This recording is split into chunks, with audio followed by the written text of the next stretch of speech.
quadratic equation.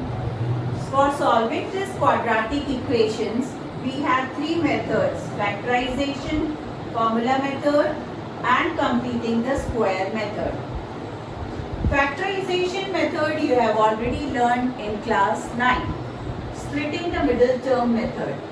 Ax square plus bx plus c can be, this middle term can be split up into two parts, and then after after factorizing it, we can find the zeros, roots of the equation. Zeros of the polynomial are called the roots of the quadratic equation. Now here, second method is by formula method, which I will tell you in the next video. And completing the square method is now not in your course. So first of all, we will start factorization method. That is the splitting the middle term method. For that, let us start exercise 4.2. First problem. NCERT exercise 4.2, problem number 1. Solve the quadratic equation. Find the roots of the quadratic equation. First, x square minus 3x minus 10 equals to 0. How to solve this? How to solve this quadratic equation? So we know the fact a into c is minus 10. So we have to take the two factors of minus 10 such that the sum or the difference is minus 3. So we know that 5 2s are 10 and 5 minus 2 is 3. So we can write 5 minus 2, 3 can be written as this. So this way we can split the middle term. So it is x square minus 5x minus minus plus 2x plus 10 equals to 0. So this middle term is split up into two parts. The solution of this is minus 3x. Okay. Now taking the first two terms, taking x common, it is x minus 5 here, and taking 2 common from here, we get x minus 5 again. So x minus 5 we can take common. So here x left and here plus 2. So these are the two factors of quadratic equation. Factors. Now we want to find the roots. So each factor is equal to 0 will give you the roots of the quadratic equation. So x is equal to 5 and x equals to minus 2. These are called the roots of quadratic equation. That is the solution of the quadratic equation. In this way, you can solve exercise 4.2, first question. Okay. And in all rest of the problem, you have to solve the word problems. I am taking one word problem also. Question number 4. Question number 4 of exercise 4.2.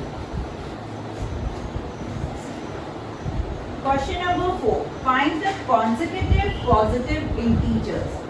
Find the consecutive positive integer, sum of whose square is 365. Sum of whose square is 365. So two consecutive positive integer. Suppose we have taken first positive integer as x.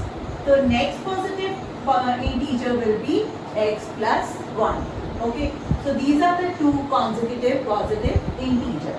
According to question, the sum of square of these two consecutive positive integer is 365. Sum of square of these positive integer is equals to 365. So x square plus, now using the identity here, a plus b the whole square is a square plus 2ab plus b square.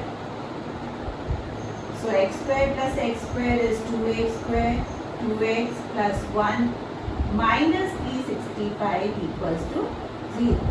So 2x square plus 2x minus 364 equals to 0. Now we can solve this equation taking 2 common. X square plus x minus 364 से we are taking 2 common. So dividing this 364 by 2. 2 ones are 2, 2 eights are 16, 2 twos are 4. So 2 is not 0, so the equation is this. Now we have to solve these two equations for solving x. For x. Now splitting the middle term, we have to take the two factors of 182. For this we have to take the prime factors of 182. 2 nines are, 2 ones are 3, 7, 7 ones are 7, 7 threes are 21, 13 ones are 30. So these are the prime factors 2, 7, 30. We have to take such combinations so that the sum or the difference become 1. So 13 into 14 will give you the difference 1. Okay. So we have to choose two product as 14 into 13. 14 into 13 will give you 182 and 14 minus 13 will give you 1, which is the middle term. Okay. So like this way we have to split the middle term. So we can write this as 14x minus 13x will give you plus x. Minus 182 equals to 0. So taking x common from these two terms, x plus 14, taking 13 common from these two terms, we'll get x plus 14 here. So taking x plus 14 common from here, we will get x minus 13. So the two zeros are, factors are this, and the two roots are minus 14 and plus 13. So we have to give two positive integer. Here in the question it is asked to find the two consecutive positive integer. So this is negative, this value we cannot take, so x is 13. And the next consecutive positive integer is 14. So this is the answer. Here the two consecutive positive integers are 13 and 14. In this way you can solve exercise 4.2 also. Solve the exercise and let me know if you have any problem. We will take in next video.